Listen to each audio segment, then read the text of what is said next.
Era um bosque escuro, não havia ninguém nele. Machuquei o rosto e lanhei os braços ao passar pelos arbustos. Tinha certeza de que estava acompanhada de outras pessoas. Acho que me perdi sozinha. Fiquei com muito medo. Sentia frio, atravessei um arroio congelado e encontrei uma construção iluminada que mais parecia um celeiro. Passei por uma cortininha de palha e então eu vi. Centenas de pedaços de carne, uns pedaços enormes, estavam pendurados em sarrafos. De alguns deles pingavam gotas de sangue vermelho ainda fresco. Abri caminho por incontáveis pedaços de carne, mas não consegui encontrar a saída do outro lado. Meu vestido branco ficou completamente encharcado de sangue. Não faço ideia de como sair de lá. Voltei correndo sem parar sobre meus próprios passos, cruzando o arroio outra vez. De repente, a floresta ficou clara e cheia do verde primaveril das árvores. O lugar estava tomado por crianças e senti um cheiro gostoso de comida.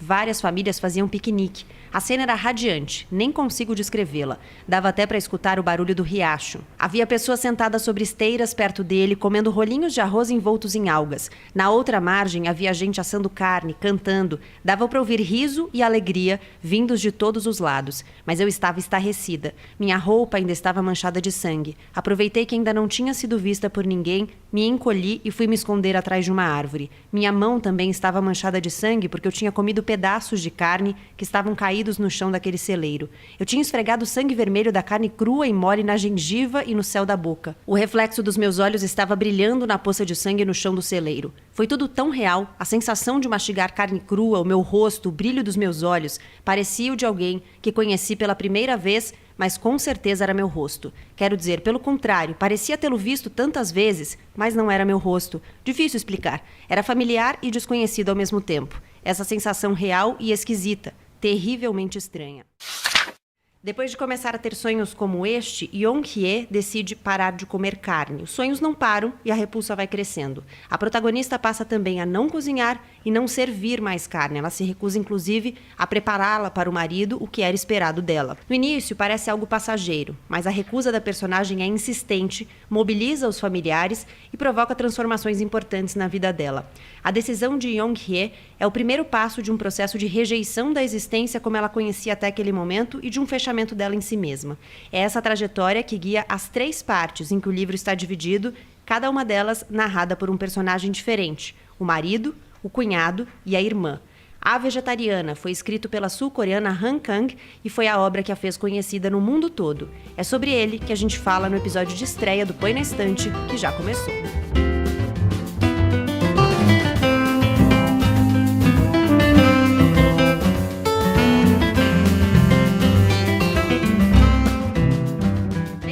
Bem-vindo à primeira temporada desse podcast. A cada 15 dias eu convido 2 pessoas a lerem o mesmo livro que eu e a gente se junta para trocar impressões, ideias e questões. O tema dos primeiros 8 episódios que formam essa temporada é justamente esse: boas-vindas. E como boa anfitriã, eu sugeri que um dos convidados de cada episódio escolhesse o livro sobre o qual falaremos, sem direito à negociação. Escolheu, tá escolhido. E hoje, para conversar sobre A Vegetariana, sentam comigo à mesa Tatiana Vasconcelos e Theo Rupresti. Tatiana Vasconcelos, quem é você? Eu sou uma mulher jornalista que gosta de ler e que tinha ficado muito curiosa para ler A Vegetariana, muito embora eu não soubesse nada sobre o livro. Foi uma experiência que me deixou muito atormentada. Acho que essa é a palavra. Theo Rupresti, quem é você? Sou jornalista também. Acho que a Gabi me trouxe aqui porque eu trabalho na revista Saúde. Como a gente fala de saúde, a vegetariana, acho que tem tudo a ver, né? Mas acho que, falando um pouco a verdade, eu acho que esse livro me chocou muito por como esse título é muito bacana. A vegetariana, ninguém fala que ela é vegetariana ali. Quer dizer, ela não fala que ela é vegetariana. Todo mundo diz isso, menos ela. Então acho que é legal que logo de cara a gente já tem um confronto aí de como a protagonista ela fica sendo deixada de lado em muitos aspectos. Acho que isso foi o que me chocou assim mais, e que já estamos falando quem sou eu, né? Eu acho que isso contribuiu para formar um pouco da minha personalidade, um pouquinho assim. Bom, perturbada, a palavra que eu usaria para usar uma diferente da Tati, foi como eu fiquei lendo esse livro. E já que você puxou esse tema, Theo, vamos começar por ele. Quando ela decide parar de comer carne, parece, a princípio, pelo menos me pareceu, um exercício de independência. Parecia que ela ia ganhar uma liberdade, ela ia construir uma independência, ela começa, por causa dessa decisão a se desamarrar de várias coisas da vida, inclusive do próprio casamento. Acontece que ela nunca narra, ela nunca fala, ela não tem voz no livro. Eu não sei se vocês também tiveram essa percepção inicial de que parecia uma libertação. É só os sonhos, né? Só nos sonhos delas que a gente consegue ver um pouquinho dela ali naquela primeira parte do livro. Isso me chamou muita atenção, né? Porque a gente está chamando ela de protagonista, mas ela não está toda hora ali. Então isso eu achei particularmente curioso e acho que reflete um pouco, né? De como as coisas são impostas sobre ela. Eu acho que a gente vai falar um pouco de... Pelo menos para mim, ficou muito marcada a coisa da violência. Assim, como esse livro ele fala de ele tem violência em todo momento. E como tem essa violência até de ela não estar presente, né? De ela não se posicionar, até porque ela tem uma postura dela ali, uma postura do silêncio, que também você poderia advogar, falando que esse silêncio é uma violência também. Então isso que foi o que me pegou dessa parte de ela não falar, de ela não estar aí, né? O livro me pareceu muito estranho. Tudo era muito estranho para mim. Tudo que era narrado sobre a protagonista era muito estranho. E me pareceu exatamente isso, que a decisão que ela toma, ela deixa de fazer o que todo mundo esperava dela, sem perguntar se ela queria fazer aquilo. E por isso é violento. Isso por si só já é muito violento, né? E é as coisas mais triviais, né? Parar de usar sutiã foi uma coisa que tem aí, né? Exato. Ou tirar a blusa e mostrar os seios. Em casa, né? Sozinha, assim, mesmo que fosse em casa o quanto isso sozinha. impacta a família dela, que acha que ela não pode fazer isso, que acha que isso é errado, que acha que isso é inadequado. Eu acho que o livro é muito, até sutilmente violento nas cenas mais que... Por exemplo, as cenas de sexo, todas as cenas de sexo narradas no livro são violentas. Uhum. Não me lembro de ter lido nenhuma cena de sexo que seja consentido. A primeira que ela narra já é um estupro, né? Exato. O fato dela não ter voz é violento. O fato das pessoas da família dela acharem estranho e se oporem ao fato dela tomar uma decisão que ela quis, né, autônoma, e a reação que isso causa nos familiares tem violência. Cenas de sexo tem violência.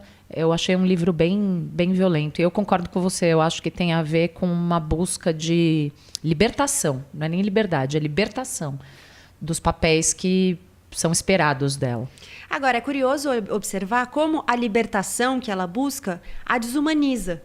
Porque ela passa por um processo de desumanização no livro muito forte. Em determinado momento, eles começam a descrever como ela primeiro passa por uma fase de reações animalescas. Então, o narrador, daquele momento, descreve que ela está com olhos esbugalhados, como um animal encurralado. E depois, como ela passa a ficar apática e com uma expressão de indiferença, como a de um monge em contemplação. E aí ela vai se aproximando mais de uma planta. Aquilo era inesperado. Certa vez, embriagado, o marido de Young-hee lhe havia dito ao telefone: "Você aguentaria viver para sempre com uma mulher que terá que tomar remédio psiquiátrico pelo resto da vida e que depende do marido para se sustentar?"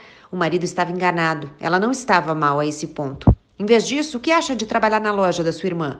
Ele disse olhando para baixo, revelando por fim o assunto que o levara até ali. "Se é para pagar um bom salário a alguém, que seja alguém da família. Ela confia em você. Além disso, ficará mais tranquila tendo você por perto e o trabalho sem dúvida é menos pesado do que será em um shopping." Sentindo a excitação aquietar-se aos poucos, ele continuou. Já conseguia olhar diretamente para seu rosto. Foi então que percebeu que ela tinha uma expressão indiferente, como a de um monge em contemplação. De quanta raiva ela teve que se livrar ou reprimir para chegar àquela expressão. Seu olhar chegava a causar medo. Repreendeu a si mesmo por tê-la imaginado num quadro pornográfico só porque ela estava nua. No entanto, não podia negar que aquela breve cena tinha ficado gravada em sua retina como um combustível capaz de reacender uma poderosa chama. "Prove a pera", sugeriu ela, empurrando o prato para ele. "Você também, cunhada." Em vez de usar o garfo, Young-hee pegou um pedaço de pera com a mão e deu uma mordida. Com medo de obedecer ao impulso de abraçar seus ombros serenos e chupar seus dedos adocicados pela fruta, de lamber seus lábios até a última gota doce e arrancar sua calça com força, ele virou o rosto. A libertação da condição humana que ela conhecia passa por um processo de desumanização muito grande. Então, eu não sei se é da condição humana ou se é dos papéis que foram atribuídos a ela. Então, mas é que essa era a condição humana que ela conhecia. Que ela conhecia. Papéis, claro. E a desumanização pela ótica de quem? Uhum. pela ótica dos outros. Mas o que eu achei muito curioso, o livro, ele me chocou. Isso, Sim. assim, eu gostei muito do livro, então acho que já fica aqui por favor, leiam um livro, porque vale super a pena. Eu não sei se eu gostei. Eu ainda não tenho essa opinião, juro. Mas assim, eu fui meio atrás, né? Porque né, é uma autora que eu não conhecia, não fazia ideia de quem era, então fui um pouco atrás. É uma cultura que lhe era familiar? Nada familiar. Eu fiquei pensando sobre isso enquanto familiar. eu lia, assim. Desculpa te interromper, Theo, mas eu pensava, gente, será que isso tem a ver... Eu não sei nada da cultura sul-coreana. Será que isso tem a ver com a cultura de um povo que não me é familiar, que me é desconhecida? E aí, olha, ainda bem que você falou isso. Eu tava dando uma olhada nisso e ela deu uma entrevista um tempo atrás num podcast do The Guardian sobre isso. Porque parece que lá na Inglaterra eles tiveram muito uma crítica literária de apontar assim, olha, isso é um pouco uma crítica à sociedade sul-coreana. Mas aí o que aconteceu, a resposta dela eu achei muito curioso. Que ela falou assim, olha, eu acho que o romance é mais universal. Ela falou, ela não acha que é um protesto puro e simples da sociedade coreana, ou mesmo do patriarcado coreano, que parece que é uma coisa muito forte. Aí ela falou uma coisa, falou da Argentina, que parece que quando a Argentina chegou, como os argentinos adoram comer carne, né? Veio muito uma coisa assim de que recusar carne é recusar a vida. Eu como carne 3 vezes por dia, então eu não vou comer mais. E que parece que pra ela tem muito o que você falou, é se tornar pura, né? Acabar com a violência humana pela desumanização. É meio isso, né? Foi o que ela colocou isso pro entrevistado. E ela disse que ela imaginava que isso podia tornar o livro dela mais universal. Acho que não à toa o livro fez um baita sucesso, né? E eu acho que tudo isso que a gente está falando aqui torna o livro universal, independentemente se é na Argentina, quando as pessoas comem carne 3 vezes por dia, se é no contexto sul-coreano, que é muito diferente do nosso. Porque a leitura tem isso, né? Vai muito também do repertório de cada um, né? O jeito que você percebe aquele livro e o significado que ele tem pra você. Do lugar de onde você tá lendo, né? Um lugar e do repertório mesmo, que você né? tem. Exato.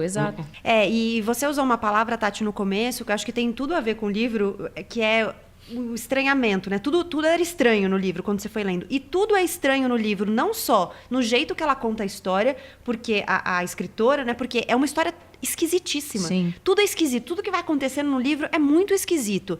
Mas tem uma coisa do estranhamento também da personagem, né? Então, ela começa a ter sonhos estranhos. Nesse trecho que eu li no início, ela fala que ela se sente uma estranha quando ela volta daquele sonho, ou no sonho ela se sente, ela não sabe se é ela ou não é, se é conhecido ou se é desconhecido.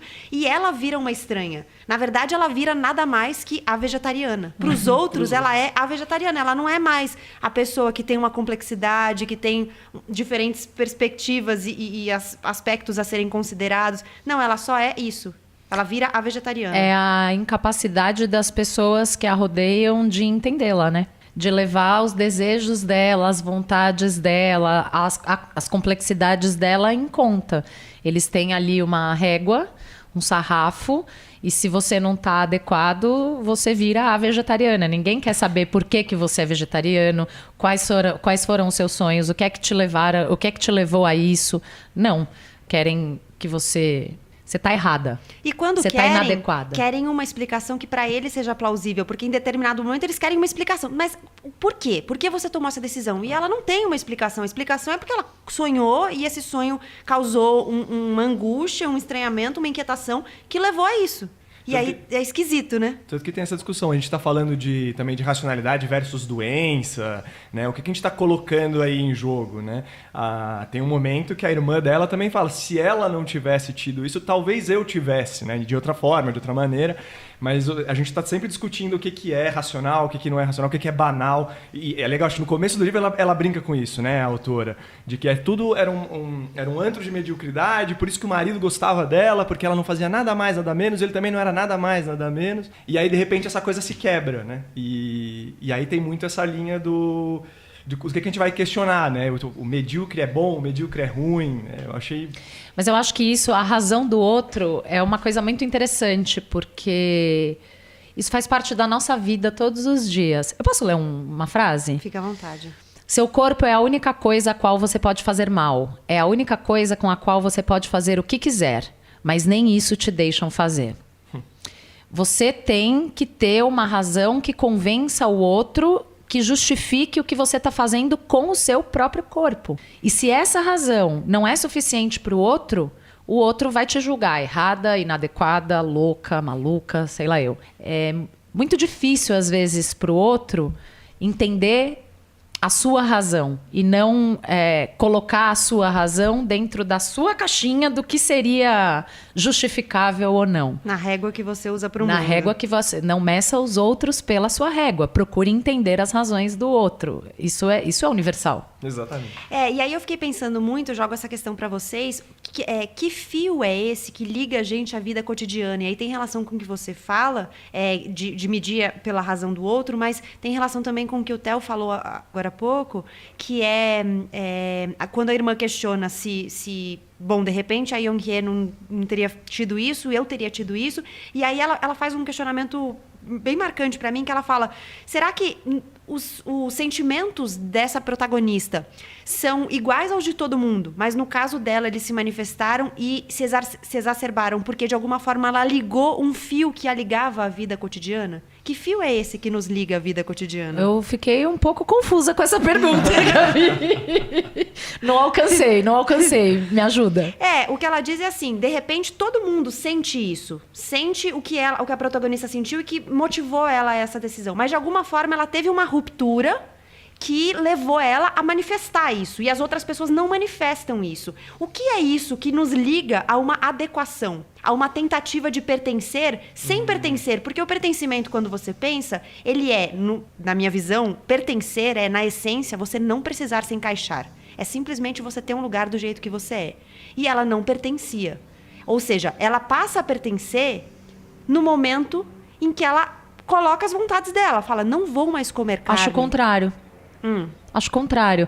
Acho que ela pertencia a uma família que funcionava de um jeito, que pode ser bom, pode ser ruim, pode ser bom pra ela, pode ser ruim pra ela, sem juízo de valor. Funcionava, era daquele jeito. A partir do momento em que ela toma uma decisão, mas que, enfim, por algum motivo não era bom pra ela, porque senão ela não tomaria essa decisão. Tomou essa decisão, desarrumou toda aquela engrenagem. Então, mas o meu questionamento Aí ela deixou de pertencer a isso, porque ela se tornou a pessoa inadequada. Então, mas o meu questionamento talvez seja aí uma diferença semântica do que a gente está falando. Ela pertencia? Porque pertencer, pra mim, é você não precisar se encaixar. E ela precisava se encaixar. Ela só tinha um lugar ali quando ela falava, não, tudo bem, vou comer carne, vou servir a carne pro meu marido, vou fazer sexo com o meu marido quando ele quiser. Então, assim, na minha leitura, ela não pertencia. Não mesmo. Que eu acho que também ela não pertencia, essencialmente. Exato, na essência. Mas o fio que a liga ao dia a dia era esse. No dia a dia ela pertencia. Eu acho que a visão saudável de pertencimento, essa coisa de você ter o seu eu e diante do seu eu você conseguir estar junto das pessoas, né? Mas eu acho que no caso, o que liga esse fio, as pessoas não surtam, que nem, né, acontece. E eu estou usando o verbo surtar por falta de verbo melhor, tá?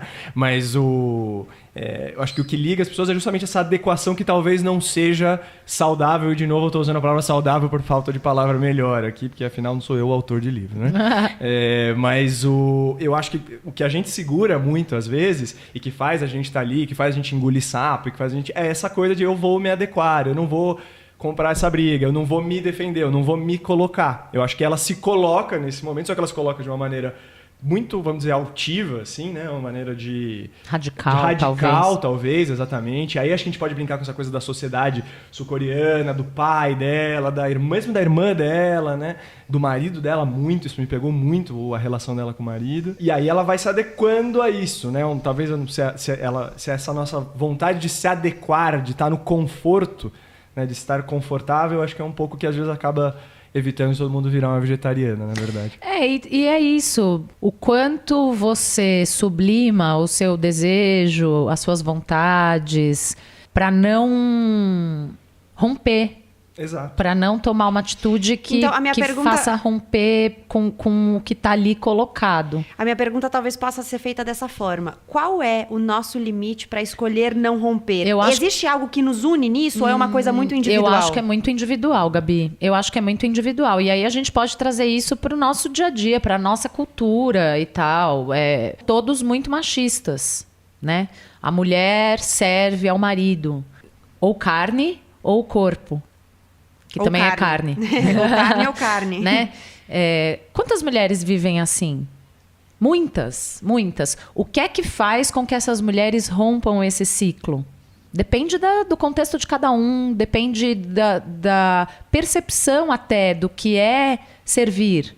E aí, se a gente for falar de machismo, Mulheres que cresceram e foram educadas e aprenderam que a boa mulher, entre aspas, é a mulher que cuida da casa, é a mulher que serve o marido, é a mulher que blá, blá, blá, blá. A percepção de que não é assim, não existe, de repente todo mundo percebeu que não é assim e vamos romper, chega. Eu vou dar um grito de liberdade, ser autônoma e não quero mais viver assim. Depende do contexto de cada uma, depende da informação que cada uma tem, depende do que cada uma sente. Tem mulheres que vivem bem assim. Depende, sei lá, do seu incômodo. Acho que cada um tem um limite. E eu acho que tem o fato que aí a gente pode brincar, né, até do outro lado, porque a ruptura dela é uma ruptura a partir de um sonho, é uma coisa muito... Do inconsciente. Do inconsciente, né? Então, também tem essa coisa, né, de que o quanto que a gente... de fato se segura para ter uma vida mais sã, né? Que é a outra maluquice dessa história. Então, quando que a gente vai romper toda hora e vai romper de uma maneira que vai tirar a gente do convívio também? E romper, a gente tá... vamos aí romper. Romper é difícil pra caramba, né? Você precisa ter coragem, você precisa ter força, você vai comprar uma puta... Você vai comprar uma puta briga, assim. Você vai ter que enfrentar muita coisa que vai exigir muita força de você, muita coragem, muita energia. E aqui a gente tá sendo bem consciente e racional sobre isso. Exato. As mulheres têm essa consciência de que vai ser difícil. Entende? Então acho que é muito particular mesmo. É muito do momento de cada um. Sem contar que, nesse caso aqui, o rompimento leva a um isolamento absoluto, né? Quem dá conta de bancar esse isolamento, isso. né? É isso. As consequências... Quais são as consequências disso? Você vai ter força para se manter nessa estrada aí das consequências da sua decisão, do seu rompimento? É difícil pra caramba. E eu mesma tô pensando aqui sobre o que eu falei agora há pouco em relação à desumanização, porque eu fiquei pensando, ela passa por um processo de desumanização, mas o quanto também no início ela já não era desumanizada. Totalmente. E aí o marido narra a primeira parte, né? Eu falei, o livro tá dividido em 3 partes, a primeira parte é narrada pelo marido, e em determinado momento ele começa a falar o quanto ela não era especial, ela não tinha nenhum brilho, nenhum refinamento, ele não precisava se esforçar em nada para conquistá-la, porque na verdade ele achava que ele era um grande presente na vida dela, ele tinha vergonha de apresentá-la para os amigos, ele faz uma série de descrições, inclusive a questão de não usar sutiã, ele fala, ela é totalmente inadequada, não usava sutiã, então ela já tinha, né, ela já era desumanizada no início, talvez eu tô revendo aqui o que eu disse, porque eu acho que ela já era desumanizada desde sempre, e tem uma parte que me chama muita atenção na narração do marido, que é quando ele fala que foi forçá-la a comer, ou ela, eu não me lembro se ele tá falando dele mesmo ou do pai, né? Porque o pai dela, em determinado momento, rola quase uma intervenção, né? A família vem de outra parte da Coreia do Sul e o pai tenta forçá-la a comer carne. E aí numa cena super, super, super violenta. Super violenta. E ele fala assim, mas... e aí eu não me lembro se ele tá falando dele mesmo ou do pai. Ele tava tentando usar o tom amoroso e paternal pra forçá-la a comer carne. Só que a cena termina com ele praticamente enfiando a carne goela abaixo. Para quebrar tamanho desconforto, minha sogra pegou um pouco de carne de porco banhado em molho agridoce com os palitinhos e colocando-os na frente da boca da minha esposa disse: "Vamos, tome, abra a boca, coma." Permanecendo de boca fechada, minha esposa olhou com cara de quem não entendia o que estava acontecendo. "Abra a boca agora, você não quer isto? Então coma isso," disse a mãe, desta vez oferecendo-lhe carne bovina frita. Vendo que tão pouco surtia efeito, tentou com ostra temperada. "Você gostava tanto quando era criança, dizia que queria comer isso até se fartar." "É verdade, me lembro também, por isso sempre penso em você quando vejo ostras em algum lugar," reforçou minha cunhada, como se o fato de minha esposa não comer ostras fosse o mais preocupante. À medida que os palitinhos com ostra temperada se aproximavam de sua boca, minha esposa se curvava cada vez mais para trás. "Meu braço está doendo, coma logo." O braço de minha sogra realmente começou a tremer. Finalmente minha esposa se levantou. "Não vou comer." Pela primeira vez, fez uma afirmação clara. "Como é?" gritaram em uníssono meu sogro e o filho caçula, ambos donos do mesmo temperamento explosivo. A esposa do irmão segurou imediatamente seu braço. "Não aguento mais ver isso. Acha que estou brincando? Quando mando comer, você come," disse o pai. Imaginei que ela diria: "Sinto muito, papai, mas não consigo." Em vez disso, respondeu sem se lamentar ou sem se desculpar: "Não como carne." É isso, é essa mania eterna dos outros acharem que sabem o que é melhor pra você. Sem te ouvir, sem querer saber se você acha que aquilo é melhor pra você. Por que você acha que isso é melhor ou não é melhor pra você? Pelo fato de ser pai, ele sabe exatamente o que é melhor pra você? Quem disse? E sintomático que, inclusive, o marido dela, em determinado momento, diz que todo mundo sabe que a maior vítima dessa história sou eu. Exato. Então, Ai, que ódio desse marido. Maravilhoso, é verdade. Bom, eu queria retomar um ponto que o Theo falou mais cedo da loucura, que é... Acho que o livro traz muito esse questionamento, né? Do que é a loucura, do que é a normalidade. Quem que é o louco? Quem é o louco, né? Uma coisa que me marcou muito foi em determinado momento, quando a irmã tá conversando com ela, e ela diz, nos poucos momentos em que ela fala coisas, ela diz que ela se sente mais confortável no hospital. Ela tá falando de um novo lugar em que ela se sente pertencente, mas ela tá em um hospital psiquiátrico. Como é que a gente se reconhece no outro a ponto de fazer com que um lugar seja mais confortável pra gente do que outro? Uau. Porque eu acho que tem muito a ver com as outras pessoas que estão ao redor dela, né? Sem dúvida. Ainda cabe o anexo que esse hospital que ela vai tem uma decisão até financeira aí, né? Porque ela estaria em um outro mais tradicional, acaba indo num que acaba um espaço maior com a natureza, um contato com a natureza, que acho que isso também interfere bastante como a gente consegue ver lá. Eu não acho que é muito na linha do ela se vê com os iguais ali, porque ela não tem muita socialização ali, ela não se encontra também ali.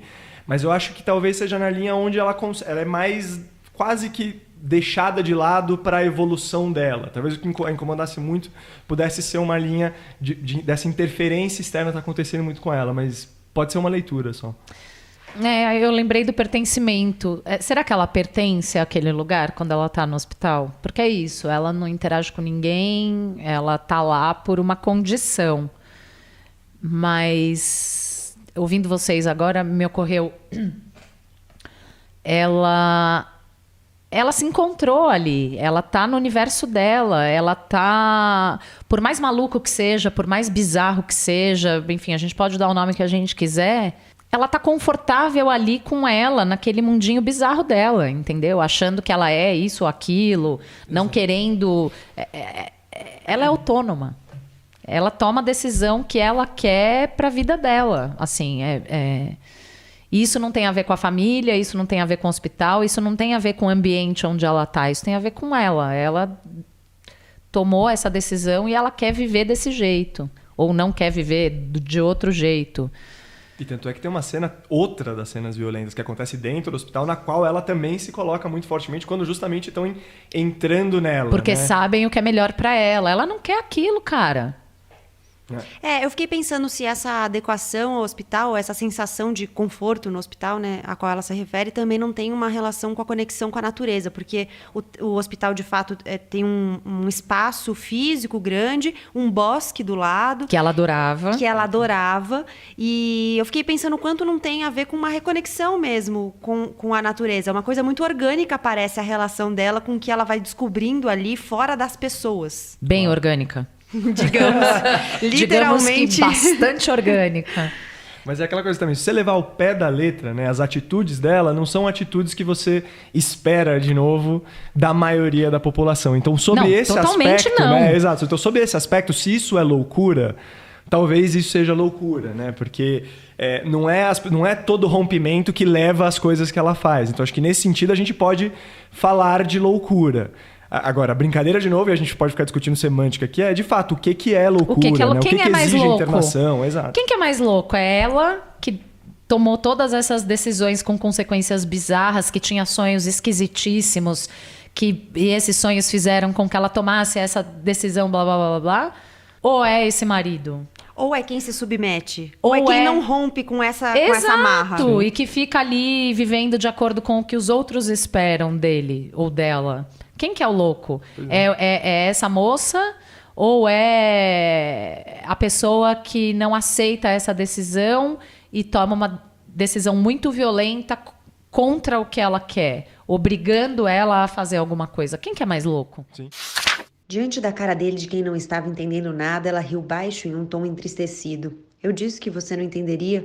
Então era por isso que ela tinha ficado com os seios de fora sob o sol como um animal mutante que faz fotossíntese. Isso também foi por causa dos sonhos? Ele não se atreveu a perguntar. Estacionou na frente do edifício dela e desceu do carro. Muito obrigado por hoje. Ela respondeu com um sorriso. Tinha uma forma calada de se expressar, tão cordata que lembrava sua esposa. Até parecia uma mulher normal. Ou melhor, ela é uma mulher normal, pensou. O louco sou eu. O livro, a gente já falou algumas vezes aqui, está dividido em 3 partes. Então, a primeira é narrada pelo marido, a segunda é narrada pelo cunhado e a terceira é narrada pela irmã. Os 3 trazem perspectivas muito diferentes para aquele processo pelo qual essa personagem tá passando. Então, o marido, ele vai falar mais desse lugar de vítima. Olha como eu sofro, eu tô aqui... Essa mulher não cozinha mais carne pra mim. Exato. Estou um perdido, absurdo. a minha vida acabou. Passo vergonha com meus amigos. Nossa.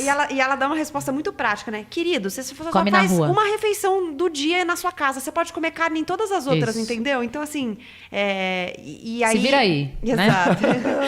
E aí, ele traz essa perspectiva. É o início do processo, é o início que a gente está conhecendo também. É onde vem a decisão, é onde vem o rompimento inicial. Aí vem o cunhado. O cunhado, ele fala de um lugar que também é muito esquisito, de um encantamento meio obsessivo, De desejo. de desejo.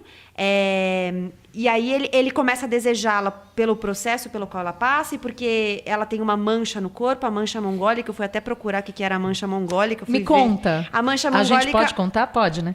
Pode, é uma mancha que tem... alguns bebês têm, né? Normalmente os bebês têm, que é uma mancha esverdeada, que tem meio que no bumbum ou no fim das costas, assim. Só que ela tem, desde dela criança, perdura. Some, né? a dela perdura. Em geral some. Em geral some.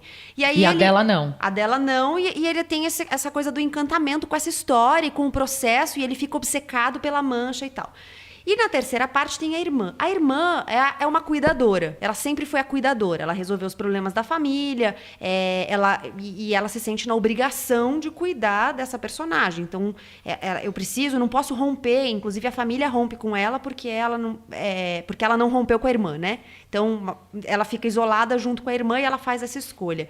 Então, eu fiquei pensando muito sobre essas 3 perspectivas, porque são lugares muito diferentes para observar o processo. Mas é curioso como, mesmo quando você está falando de um lugar de compaixão, que eu enxergo muito da irmã assim, ela apoiou, ela ficou do lado. Aliás, apoiou não é a palavra, porque ela nunca apoiou. Nunca. Então, mesmo quando você fala de um lugar de compaixão, a compaixão ela também pode ser violenta. Sim, claro. Porque ela Claro está de que novo sim. sobre a sua perspectiva, né? Eu acho que o livro inteiro ele brinca com a perspectiva, né? Então é essa compaixão da minha perspectiva. Como ela não está fazendo isso? Eu quero ajudá-la a ser como eu. Não, é uma coisa quase narcísica, né? Uma coisa assim, nossa, eu sou ótima, eu sou muito legal, então eu sou a pessoa que vou ficar aqui até o fim, ó. Vou ficar aqui, ó, sofrendo junto, eu não vou abandonar, não vou deixar o barco. É uma coisa heróica. E o herói é narcísico, né? Uhum. Mas sabe que me sugeriu que o processo da irmã provocou alguma coisa nela. Com certeza. Ela fala Nessa em determinado mexida momento... embora seja uma coisa que é narcísica, sobretudo no começo, ela tá lá quase na obrigação de ajudar a irmã, mas ela não enxerga a irmã. Ainda assim, ela não entende a razão da irmã. Eu tô aqui porque eu sou irmã, eu vou segurar essa onda aqui, mas eu continuo não entendendo nada do que tá acontecendo com ela. Eu continuo achando que ela tem que comer isso ou aquilo. Ela não tá entendendo as razões da irmã. E num determinado momento, eu acho que tem uma transformação aí. É porque a irmã, e aí conversa com o que a gente já falou aqui algumas vezes, que é se enxergar no outro, eu acho que a irmã faz ela se enxergar. Sim. Então, na hora que a Young-hye começa a passar pelo processo, a irmã conta em determinado momento do livro que ela começou a sangrar por muito tempo. E ela não parava de sangrar, você entende ali que é uma menstruação, e aí ela fica muito tempo, não é uma menstruação normal, não é um sangramento normal. E ela fica muito tempo. E ela fala que na hora que ela precisou chegar nesse lugar, ela precisou sangrar quase até morrer, porque ela foi adoecendo, para ela perceber que, na verdade, ela já estava morta. Então, o quanto o processo da protagonista impactou e fez com que a irmã, ainda que desse lugar inicialmente narcísico, começasse a entender algumas coisas, começasse a se observar também, a observar a sua própria vida, a observar... Ela faz um remember de quando elas eram pequenas, da criação delas, como que a criação impactou em uma, impactou em outra, como que elas se tornaram pessoas diferentes. Ela oferece contexto pra gente, Exato. né? E como nessa altura da vida elas são tão diferentes, mas a transformação da irmã, que decidiu não comer carne, estava fazendo com que ela enxergasse a própria vida. E agora, conversando aqui com vocês, até Quem sabe tenha uma continuação do processo agora com a irmã, sabe? Será que a irmã vai se libertar das mesmas amarras ou de amarras parecidas do contexto cultural?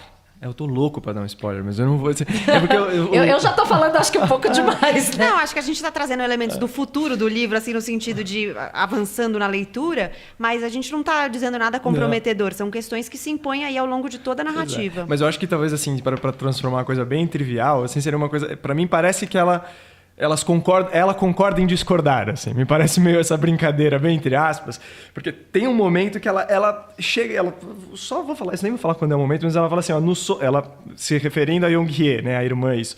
Fala, nos sonhos tudo parece real, mas ao acordar descobrimos que não é assim. Por isso, quando a gente acordar, quem sabe? Então talvez tudo isso seja só um sonho. Talvez a gente volte ao normal, onde você volte a comer com a carne. Será que não é o contrário? Assim, esse sonho a que ela se refere não é a vida real do qual ela precisa acordar?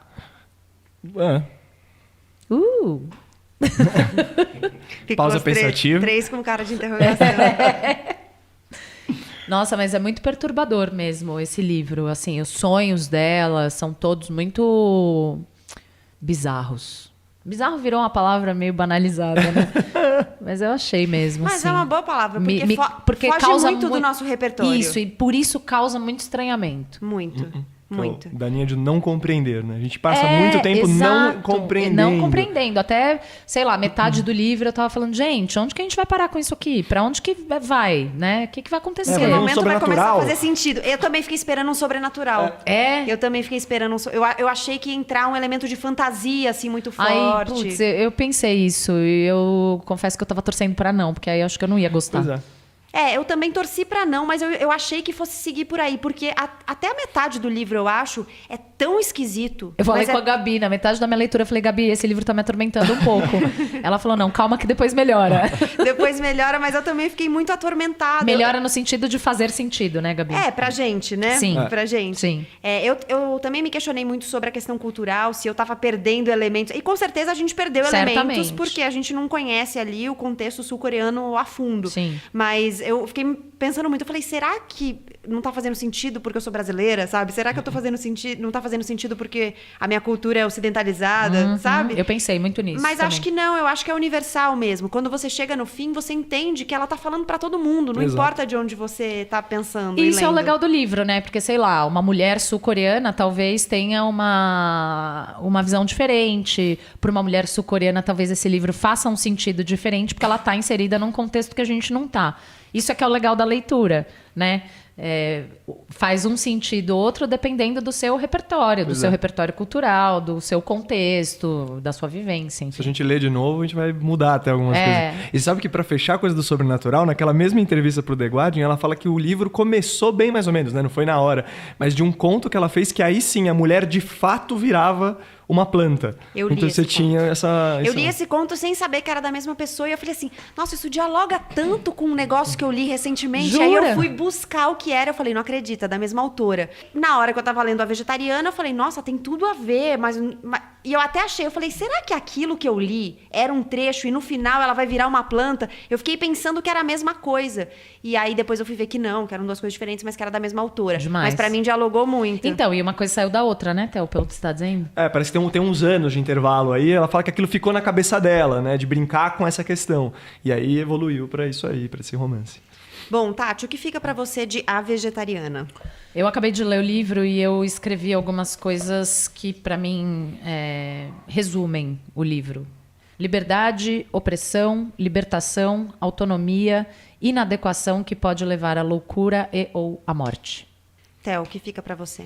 Para falar de uma coisa que talvez a gente tenha falado um pouco, mas que para mim me marcou muito, foi a discussão sobre o desejo, ou a falta de desejo, né? O quanto o desejo nos move ou nos deixa de mover, né? Então, o quanto o meu desejo de não comer carne se impacta em todo mundo, o quanto o desejo do cunhado com ela gera toda uma celeuma ali, o quão o desejo pode mexer com isso.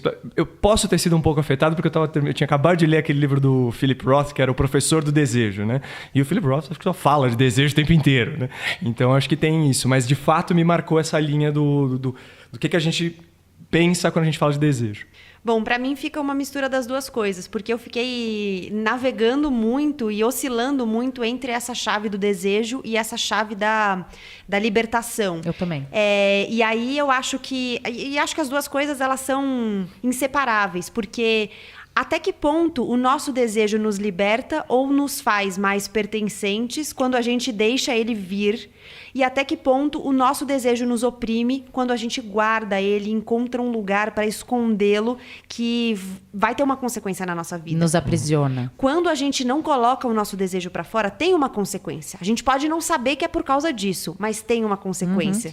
O nosso desejo, de fato, eu acho que é muito mobilizador. É o que nos mobiliza, né? Sim. Seja o desejo de não comer carne, seja o desejo pelo outro, seja o desejo de você encontrar quem você é fora do outro ou se encontrar no outro.